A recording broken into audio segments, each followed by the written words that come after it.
wanna see good news. You don't see on regular TV. From another perspective, something relative to your needs. And we gonna have deep subjects, and we gonna turn the lens. And there's no topic we won't skip. So please don't miss weekly. Tune in to weekly check-in. Weekly check-in. Weekly check-in. Weekly check-in. Tune in to weekly check-in. Weekly check-in.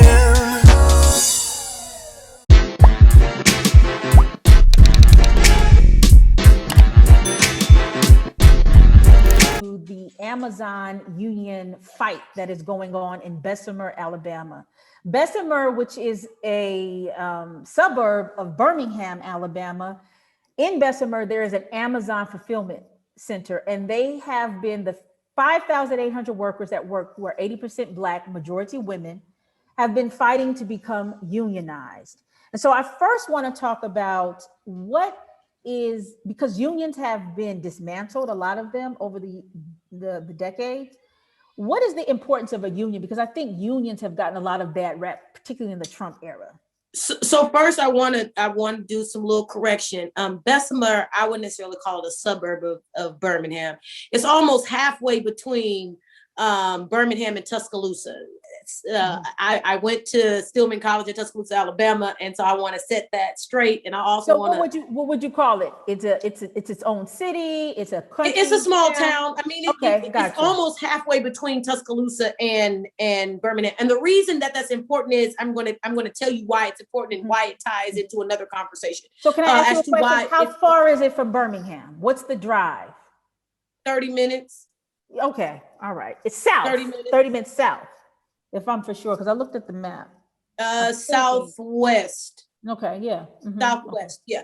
Because Tuscaloosa, and it's like 30 minutes from Tuscaloosa. It's almost like Bessemer is almost the midway point between, it's a little closer to Birmingham, but it's almost the midway point between Tuscaloosa and Birmingham. And the reason I'm bringing that up is there's an important piece of that. But before I do that, also for all the folks from Bessemer, Alabama, and from those in that area, I want to let y'all know it's the home of Milo's Tea. And that's another important point as far as factory work is concerned in the area. The reason that I'm bringing these things up is because there's a Mercedes plant, which is in Vance, Alabama, which is right outside of Tuscaloosa, right? And so the reason I'm bringing this up is I'm trying to show that there's a chain of industry that's there, where there is a lot of industrial workers, and all the industrial workers on this strip, on this corridor from Birmingham to Bessemer to Vance, where the Mercedes plant is, to Tuscaloosa, where there's the BF Goodrich plant that does rubber. All of them are unionized. Okay, all of them are unionized. Well, can I just say something? They say that Alabama has like the most unionized groups in the United States. Correct. Right?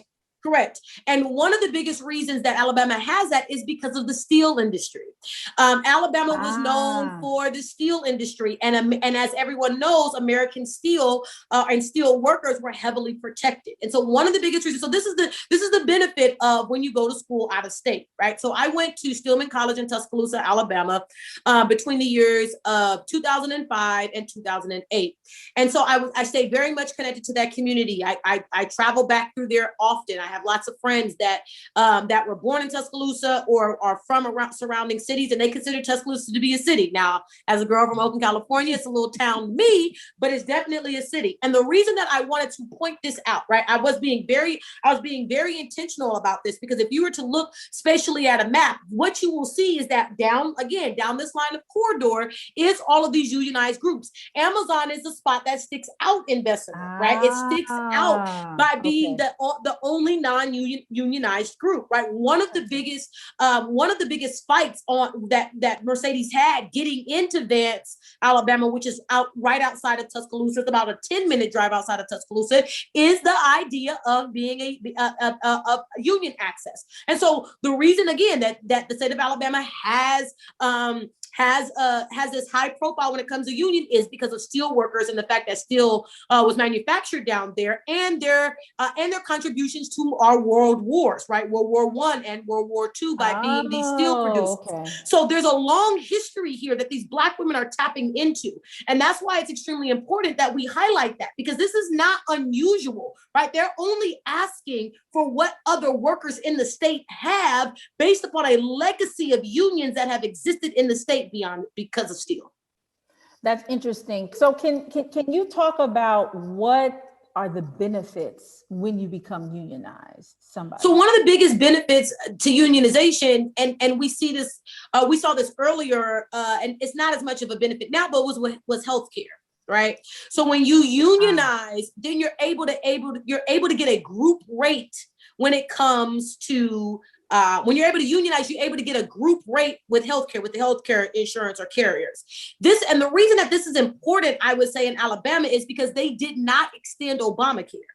And by not extending Obamacare, then what you've really done there is you've made the marketplace very insular. There's only really two companies that are competing in the state of Alabama for those that are uninsured. So if you don't, and Amazon will push back and say, well, we offer our people benefits. Yeah, but if you were to put them in a union that's actually considered to be a block, then you get far more favorable rates. So that's one of the biggest reasons that the union, but there's a flip side to that the company doesn't often talk about, is that then once that happens, then becoming unionized, you can push for greater benefits inside of that structure when it comes specifically to healthcare.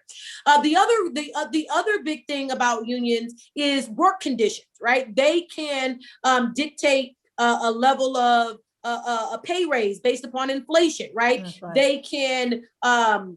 They can negotiate working conditions, right? How many hours, right? There's OSHA laws, right, that say how many hours you can work, et cetera, et cetera. But there are other nuanced things that unions are able to do. And the reason that I understand this very intimately is because as an adjunct professor, I was unionized in Oakland, in California, when I was in the Bay Area. And many people felt us to be a weird group to be unionized, but adjunct professors were being taken advantage of because we did not have the protection under OSHA, right? Under a lot of these labor laws, we didn't have the levels of protection. And so unionizing did many things for us as adjuncts. It immediately made us available to get unemployment when we weren't being offered classes. It allowed us to get health care. It allowed us to get a minimal number of hours or a minimal number of classes so that we could actually do our jobs. It required them, if we presented that we worked more hours than the set price for the class. It did all of these things. And so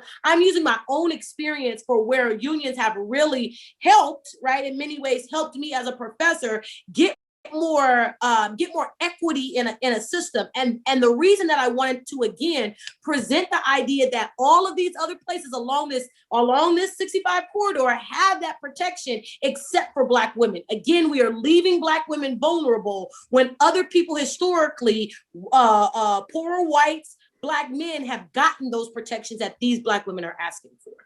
Yeah.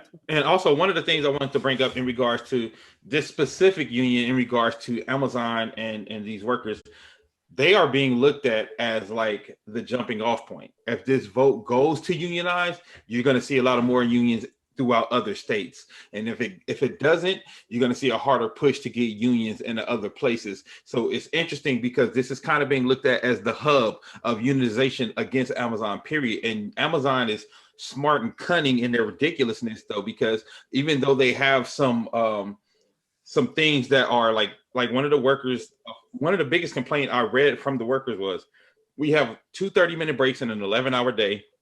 Wow. And we have our facility is about the size of 6 football fields. So if I have to use the restroom, I can spend my whole break trying to use the restroom, and then I get there and that restroom isn't working. You know, and then they say, and within that, an 11-hour day, if you get to talking too much while you're working this 11-hour day, you can be fired for talking too much at Amazon, and you can be fired for not getting back to your station on break in time, even though, you know, these are the conditions that they're working under. So, but the slick thing that they do is they say, but they always can talk to management directly. So that's why some of the people are like, well, I can talk to management directly. So every time I have an issue, I talk to them and they respond back. And now the way Amazon is positioning it is, if y'all bring in a union, y'all won't have that access to us. You know what I mean? Divide so it's and like, conquer. yeah, it's a very slippery slope the way that they're doing things. And they're saying, look, we give y'all $15 an hour when no one else does, and we give you benefits when nobody else does. So it's kind of like they're leading out of fear, because they're telling people like, y'all got it better than everybody else. So if y'all got it better than everybody else and y'all about to unionize, y'all about to mess it up for yourselves, basically. And for some people, that's enough to stop them from voting for the union, right? But then on the flip side of that, to Sharice's point, there's working conditions that can be fixed. And Bezos, as rich as he is, he still has ass benefits for those people. You know what I mean? Like, and like, they do things like, yes, the benefits are great, but they will stop you 2 hours before you hit that full time to get those benefits. So it's all the layers of those things that's happening. And I think it's going to be very interesting, because I think places like Amazon, places like Walmart, where the 1%, those big families own all of it and they paying people like trash. I think people do need to unionize in those places. But these are the places, and this is the conversation, I don't know if you guys saw on my page, but these are the conversations I often have where people are afraid to even ask for more minimum wage, because they feel like, well, if I ask for more of a minimum wage, we're going to get fired, because they're going to cut jobs. Like, they're going to cut jobs because they're greedy, not because they have to, not because product went up, not because animation and automation is coming in, not for any of those reasons. They're doing all those things. That's all right. You got a baby. We understand. Hey, baby. Say hi. Say hi, Emery. So with to piggyback on Dave's point, so my great uncle, my mother's uncle, is a shift manager at Amazon in the Bay Area. I think he works at the facility in Richmond. And so he talks about this, right? But he also talks about things that he does, right, as the manager to protect Black women, to protect women, period, but especially to protect Black women. Not putting them in places where they have to lift heavy things, putting them on the lines or putting them in places where they can have access to bathrooms, right? All of these things that are that he talks about that he does, right? And the idea for him is that the union is necessary, so in his mind, so that he doesn't have to fight as hard. Right. His biggest thing is the union is necessary, he said, because every time I go to advocate, he said, because I'm not going to stop advocating, but every time I go to advocate, then I know that I'm putting my job in jeopardy. And not only am I putting my job in jeopardy, what I'm really doing is the way that he sees it is, I'm making it so that these workers that I'm currently protecting may not get any more protection. And so there is, you're right. It's this very delicate. It's this delicate balance. But the reason I think it's important, I think Dame's point about this is the jumping off point, is because here in Baton Rouge, they bought the old mall, the old Amazon has bought the old mall, and they're going to have a fulfillment center here, right? That's going to bring, thousands of jobs, right? And so this idea about what does it mean for a union, especially in a sistering state, right? Alabama is not far from us. We don't share a border.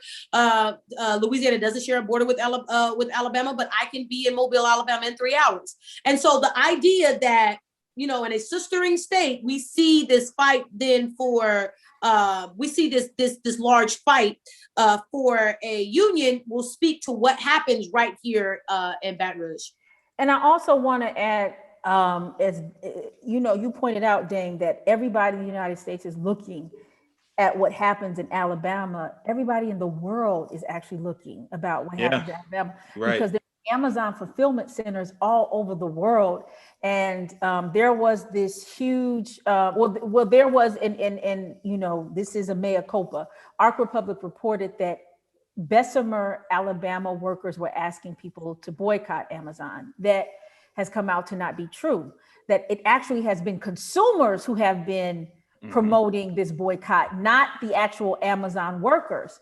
But what has happened is that in Italy on March 22nd, there is going to be a strike by the workers. And so they are falling in line or following what is going on in Alabama. So this is actually a global issue, because what happens in the States, a lot of these countries will take lead in terms of how do they protect the workers, because I would say this, and I might be, pushing it, but Amazon workers, because there's like 1.2 million Amazon workers all over the world, made up a chunk of the essential workers that we had in the world when the world shut down during COVID. And they cut their hazard pay in the middle of that.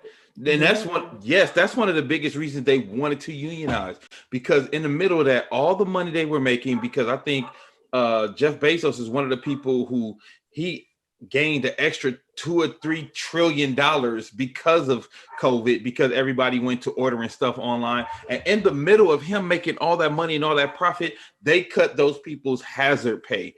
And that was, I think that's where they went a bridge too far and they overplayed their hand. And I think that ended up being one of the origins and one of the causes of them saying, okay, we need to unionize, because this is just ridiculous, because there's no way you can't say that we're not essential to what's going on when we are the ones who are continue to help keep not only Amazon going, but the economy. Because of all but then that's why he stepped down, right? Like that's the impetus. If you hear on the inside, that's one of the biggest reasons he stepped down as being CEO of Amazon, right? Jeff Bezos is no longer CEO of Amazon.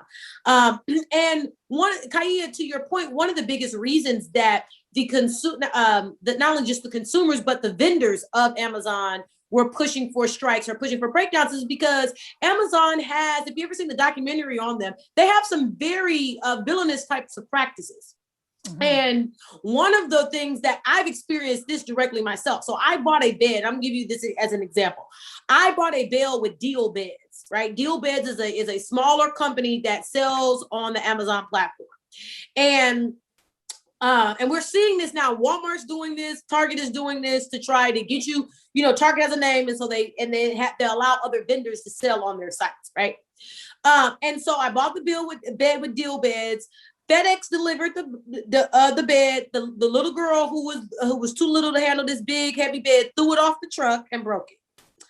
And then once I got it into the house and it was broken, I called back Deal Beds, and they have a warranty and the whole nine. And they were like, we can send you out a part. I said, well, why don't y'all just come pick the bed up and send me out a whole new bed? And this is what the guy said. Because to sell on Amazon's platform, they have to give a portion of their inventory up to then be on the platform.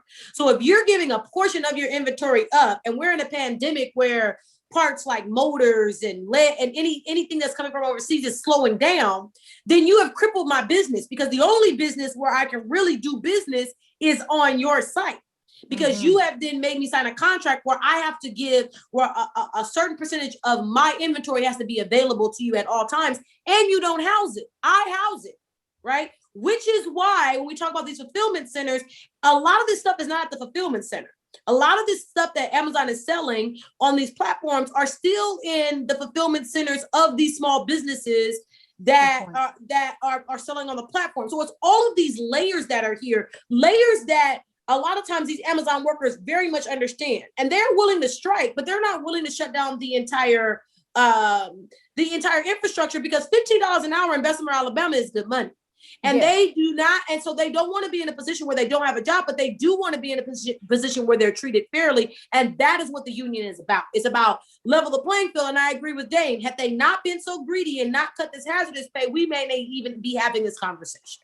But, Amazon was banking on that. Like, you should just be happy that you have a job during the time where there's an economic crisis. But you have workers, because there is a woman by the name of Jennifer Bates who is about to testify in front of Congress, and she's one of the leaders of the strike, who said, I worked in the steel factories that you talked about, Sherise, and we had unionization. So I understand the power of collective bargaining rights.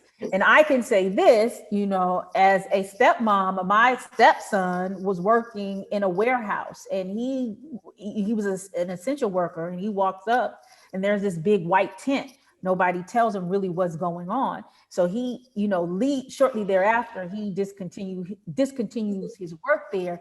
But these are the unsafe conditions that the Amazon workers are talking about, that they are not giving the proper information nor the proper PPE equipment in order to maneuver in these factories.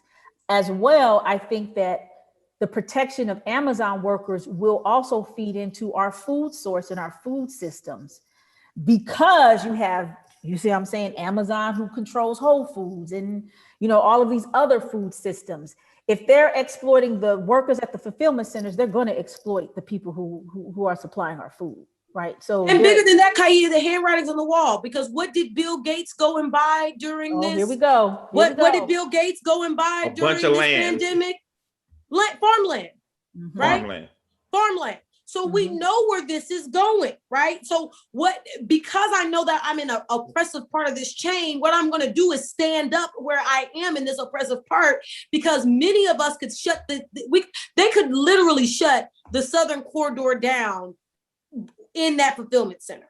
Mm-hmm. Yeah, good, very excellent point. Right. And let me tell you this, Amazon makes a lot of its money on its Prime members, and that Prime membership has everything to do with being able to get your package as quickly as possible. Yep. If the fulfillment center shuts down, then you're going to get a lot of folks who get Prime start complaining and push back, right? That's why you think we got a Coming to America too. Why do you think we got that on Amazon? Because they got gobs of money. They can pay Eddie Murphy and his 12 kids to do a movie. And his 4 side pieces. Let's just get real with it. If you want to see good news, you don't see on regular TV. From another perspective, something relative to your needs. And we gonna have deep subjects, and we gonna turn the lens. And there's no topic we won't skip. So please don't miss weekly,